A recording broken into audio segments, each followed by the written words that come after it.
Hey guys, welcome back to my channel. I'm Amber. It's been a while since I've done a one-on-one, so welcome to my open space and to my home. Yes. For all of you guys that are new, welcome to my channel. I don't know how you found me, but welcome. Please let me know in the comments below where you're from or how you found my channel.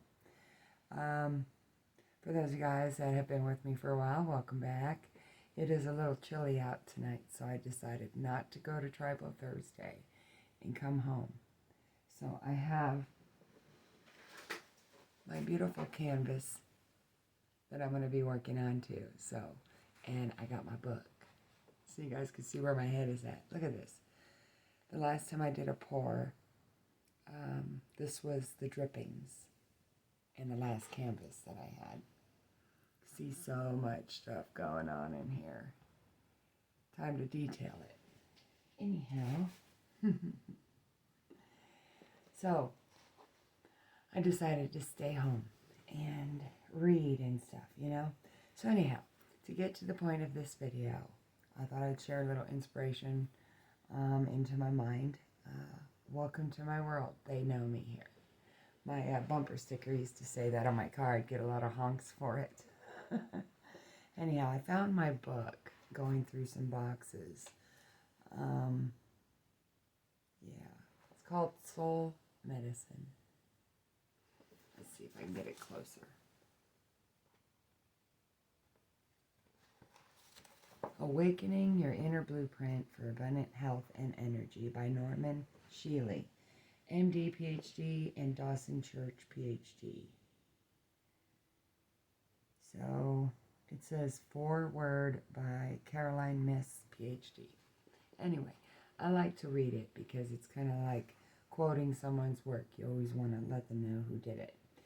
So I'm one of those firm believers that if I have something in my mind, right, and I'm having a hard time with it, trying to figure out an answer or a solution to something, right, what I've told people and what works for me, okay, and I'll share it with you, is no matter where you're at, I don't care if it's a doctor's office, on a bus, anywhere, reach for your nearest newspaper, book, whatever. Think about whatever your question is or what you want to know about, right? Open and point, right? As soon as you do that, it tends to draw you into your answer or your solution. Try it. You won't know until you try it, right? I can tell you now, it works really well, okay? So anyway, I found this book, and what did I do? I decided to open and point. So I opened up to chapter 6, which says Characteristics of a Master Healer. So I've been sitting here with my life, contemplating like what my gifts are, what I'm good at, what I want to focus on since I do so many different things. Like, it's more like when I meet you, it's like, what do you need? Tell me what you need and I can help you figure out the solution, right? But when it comes to myself, it's like, okay, I do so many things, but what is it that I'm really good at? What do I want to wake up and look forward to doing every single day, right? It always goes back to childhood. Ever since I was little, I used to sit in front of my grandma, right? She'd have her big chair. She'd be sitting there watching Jeopardy and Wheel of Fortune, and I would be there with my lotion, and I would be massaging her feet. Massage. I could sit for hours and just rub feet. At least my grandma's. Anyhow, over the years, I started realizing that when I touched certain people, depending on their mood, that if they were having a rough day, a little touch on the shoulder or something, and I calmed them down. And I used to tell people, like, you're not a jerk, you're not an a-hole, you're a big teddy bear. So I have, over the years, been able to tame beasts, is what I call it, It's like, it's crazy how the power of touch and the power of, your voice can actually calm someone down. I was at, where was it? Rockabilly Girl back in 2017 for Sunny Bones band, right? And no one could seem to calm down Sunny, okay? And mind you, I had just met him like a couple months before, and he was a little out there, I'll tell you that. But he invited me to his band at Rockabilly that night, and when I got there, it was like chaos, right? And people were running outside, and they're telling me, hey, Amber, we cannot calm him down. He's in a drunken stupor moment. He's flipping out over his girlfriend who's hitting on this guy and that guy, right? And I'm like, well, give me 5 minutes with him. They're like, no. We've all tried to talk to him, right?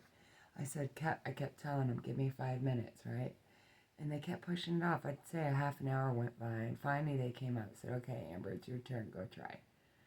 So I walk them outside, and I sit there, and first thing that I did was I took my hands, and I put them on his shoulders, and I squeezed really tight. And I counted to 3, and I let go. And then he looks at me, and I said, hey, you need to breathe. Whatever you're going through, no matter what, take it out in the guitar. Take it out on that stage. And as soon as I did that, he stopped. He calmed down. He went in there. He played his heart out that night. And you know what? He put blood on the guitar.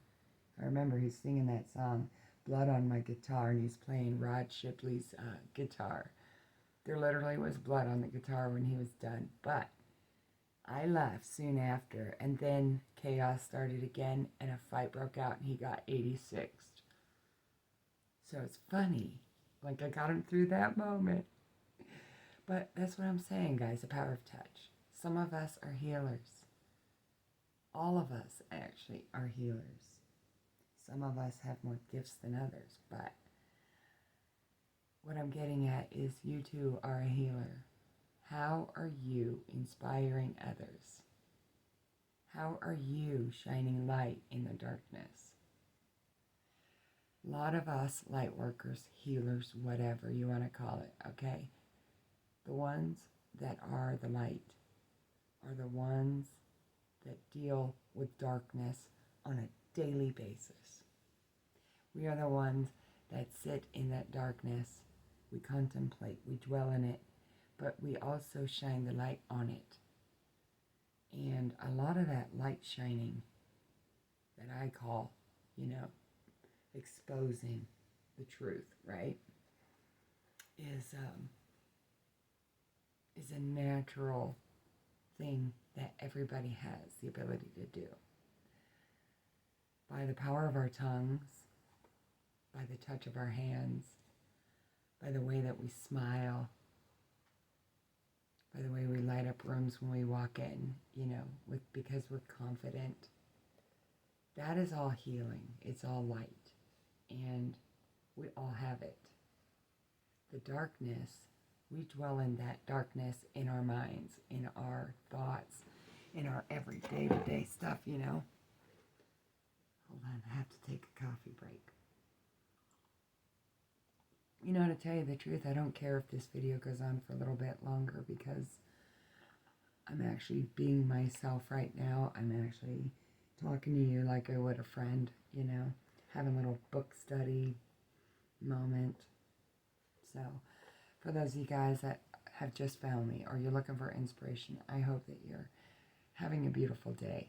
And if you're struggling with anything that put you down in the dumps, I pray that you find your solutions. Like me, this book, I didn't think anything of it. It's been a while since I've looked at it. But as soon as I opened it up,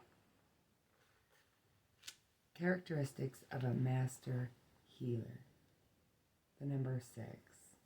The number 6 is about lovers. It's about choice. It's about the past. It's about success. It's about moving forward beyond the conflict, beyond the craziness. So I want to read for you guys a little bit if you're still here. Hit the like button and let me know that you're still here, okay? So I'm going to read a little bit of this to you because there's characteristics of a master healer that you should look for. And maybe some of these might ring true for you. You might be able to relate to this, or you might know someone who you can relate this quality to, characteristics. It's a pretty interesting book. So, why can a healer's presence affect healing, while the presence of another person cannot? There are a number of characteristics that emerge both from scientific studies of healers and healing, and also from their own writings and teachings. While the effectiveness of healers may vary greatly, there are definable characteristics common to master healers. Most healers do not see themselves as special. They emphasize that everyone has these abilities, even though they may have cultivated them to a heightened degree. By studying them, we can learn a great deal about the elements common to all great healers, as well as cultivating a healing presence in our daily lives. Isn't that what I just said? Wow. It's so funny how we confirm what we're already thinking and feeling. This is what I mean about taking anything. I don't care if it's a magazine. Apply your question, open and point. Okay. Calm emotional states. I'm still working on calming my emotional state, but you know what? It's a process. We're all allowed once in a while to have a breakdown moment. We're all allowed. As long as we acknowledge that we did it.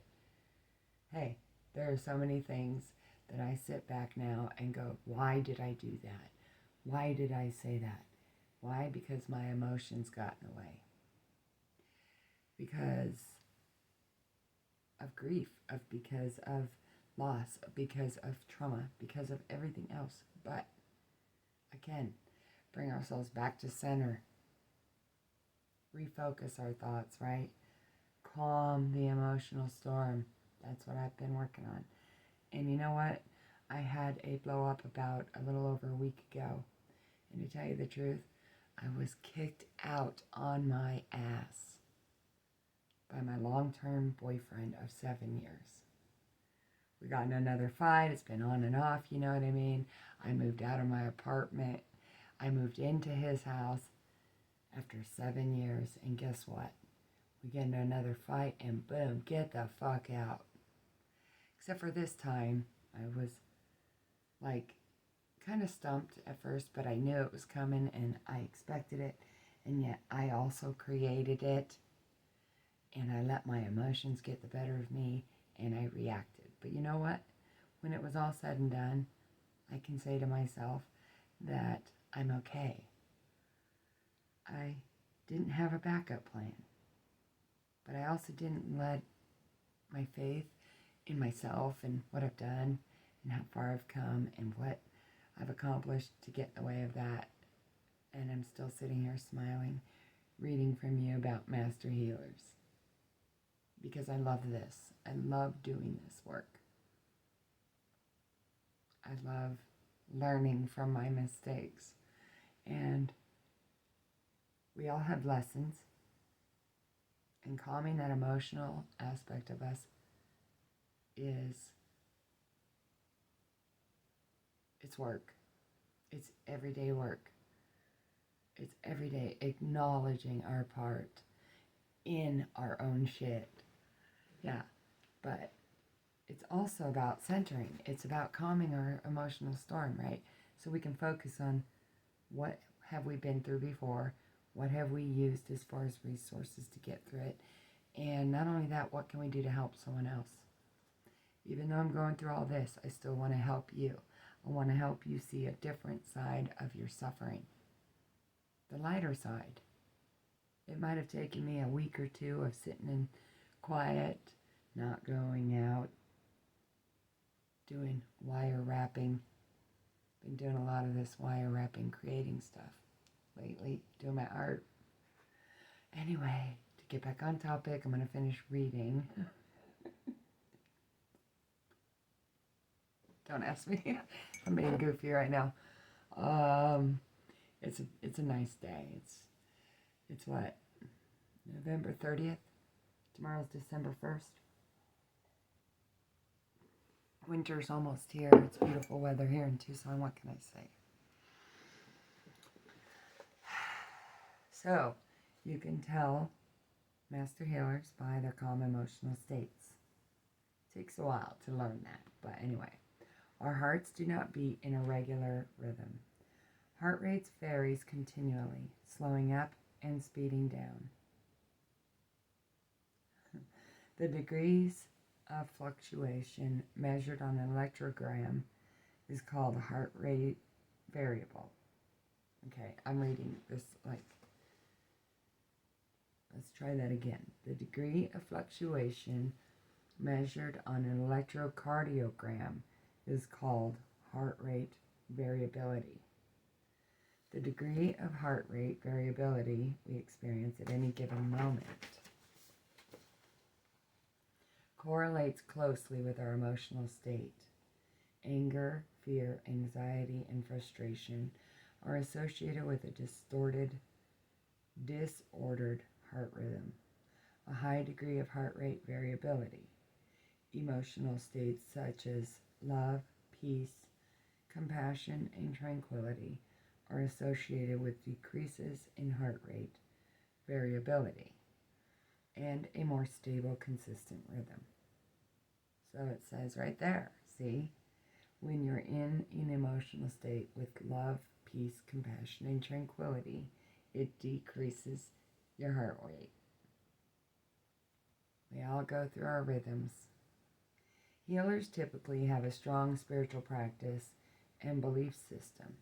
Those who regularly induce feelings of peace and tranquility in themselves and have a spiritual practice focusing on love and compassion are more likely to enter the kind of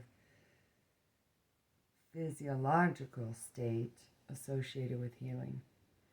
On a physical level, a master healer is likely to be adept at entering this state of heart coherence. Buddhist meditation emphasizes tranquility as an essential prerequisite to connecting our minds and hearts with the all that is. A master healer in this healing state is typically tranquil inside, even if their outer actions are animated.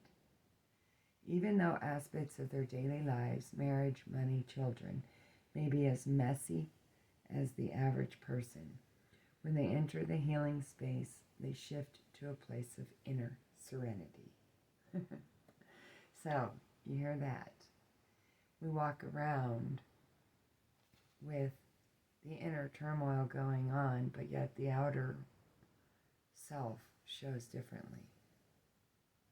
It's also because we're observing and evaluating. With Matt becoming a master healer, though, it's all about intention. That was the next one. Intention. Let's see.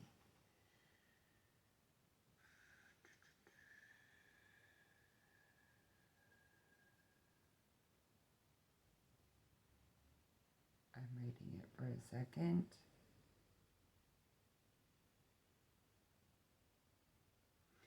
Intention projected from a tranquil, compassionate state was effective. It says, as well as entering a tranquil internal state, the master healer needs to have a strong and clear intention to heal. You have to believe it. No one else can heal you. No one can heal you. You are the only one that can heal yourself. And the only way to do that is to believe that you're healed. That's it. You just believe that you're healed, inside and out. Visualize it, no matter what it is. There are thousands of testimonials of people cured of all kinds of diseases after visiting him. Stage 4 terminal cancer, depression, herniated discs. I mean, there's so much stuff. And what did they do? They went to a master healer, and at the power of their own thoughts and their own will to heal, they healed themselves. All a master healer can do to show you that it's possible. It's about spiritual practice, which is everyday practice. And even if you start your practice, right? And then you get distracted. So what? Tomorrow's another day. Forgive yourself for that and then move on, right? Distant effects. You can actually heal others at long distance just by focusing and visualizing. Transferability. See, some healers can transfer their healing powers to others. In a number of cases, came a trust a particular individual associated with a patient, such as a daughter caring for a parent. He was able to convey his ability to that individual even across distances. It's individuation. A master healer does not catch the patient's illness during the healing session. That's right. Furthermore, the healer does not have to muster his or her own energy to heal. An authentic healer never loses energy and is never fatigued or de-energized during the process.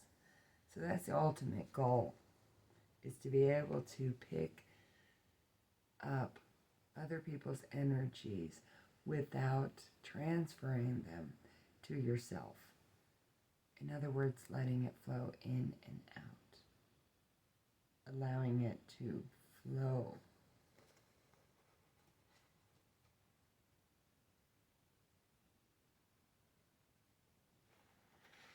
Well, if you do not protect your energy, that is for sure. You will burn out, though. You have to have consistency. What else? Training. So going back to school, whatever you have to do. Do research, which I love doing and I've been doing. You know, I've lived in the New Age section for, holy cow, let me see, almost 30 years. Learning about numerology, astrology, palmistry. I've learned about, like, even your nail beds, how to find health problems, the shape of your face, body language. I've been in this study for all my life. And the one thing I found was healing people is my happiness. My thing is separating it and individualizing it as it's their burden to carry, not mine. I might be picking up on people's energy. I pick up on stories. I see visions. I say things sometimes where I don't know where they come from, but yet they're accurate. And sometimes I think I'm nuts. But other times it comes true and it's like, what the heck's going on? Any of you guys have that type of shift in perspective? When you realize that your whole world is all leading up to one thing. Everybody that's in your life, everyone you meet, everyone you touch, it all leads up to one thing. There's always a reason for everything, including me doing this video, talking about it. I love it, guys. So anyway, if you're interested to learn more about the soul medicine, I highly recommend you get this book, because the next chapter is talking about healing at sacred places, holy healers, spirituality, and religion. Let's see. It says here, peace in the world's greatest religions, okay? There's 1, 2, 3, 4, 5, 6. There's about 12 different religions in this book. Christianity's view on peace in the world. Blessed are the peacemakers, for they shall be called the children of God. Confucianism. Seek to be in harmony with all your neighbors. Live in peace with your brethren. Buddhism says, there is no happiness greater than peace. Hinduism says, without meditation, where is peace? Without peace, where is happiness?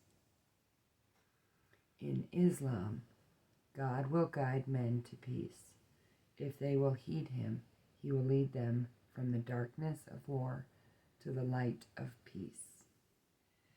Taoism says the wise esteem peace and quiet above all else. Sikhism, only in the name of the Lord do we find our peace. Judaism, when a man's ways please the Lord, he maketh even his enemies to be at peace with him. I like that. Jainism, all men should live in peace with their fellows. This is the Lord's desire. Zoroastrianism, I will sacrifice to peace, whose breath is friendly. Never heard of that religion before. I'll have to look it up. Baha'i religion states, war is death while peace is life. And Shinto religion says, let the earth be free from trouble and men live at peace under the protection of the divine. There you go, guys.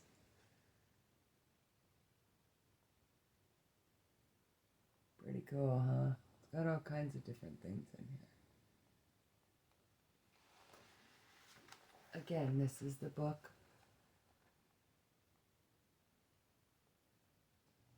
If you're interested. Thank you all for watching. Like, subscribe, and share if you dare. I like to do random videos like this every once in a while and just kind of say hello, update you on some things if that's the case. And right now, there's really nothing else to do except for, hey, every day I work on myself. Every day I get stronger. Every day I move forward. And, yeah. I can't keep, just can't stay. You can't stay in one place. Can't stay there. It's about moving forward. It's about healing. It's about doing the work, accepting your faults, your good, your bad, the ugly, loving all of who you are. In the end of this crazy journey, the only thing that matters is our own love for ourselves. You could be alone for the rest of your life, as long as you got that love in your heart. That's the only way I can put it. Sometimes it's like, am I going to be alone for the rest of my life? Am I going to keep repeating the same patterns over and over again? Or have I learned my lesson?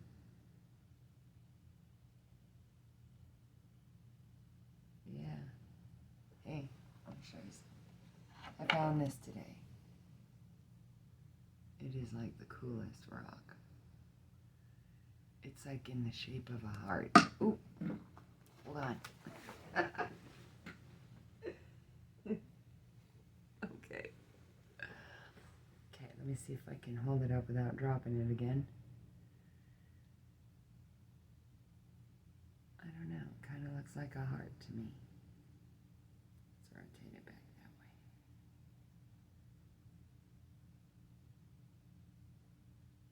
See it? This thing is so cool.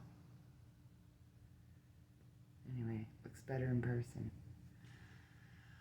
It's healing. It's my heart. I love you guys. Thank you for hanging out with me. And if you're still here at the end, please hit the like button. Like, subscribe, and share, as I say, if you dare. And stay tuned for more music videos, more art videos. I'm going to start on my canvas now and go to bed. So, thank you for watching. Talk to you later.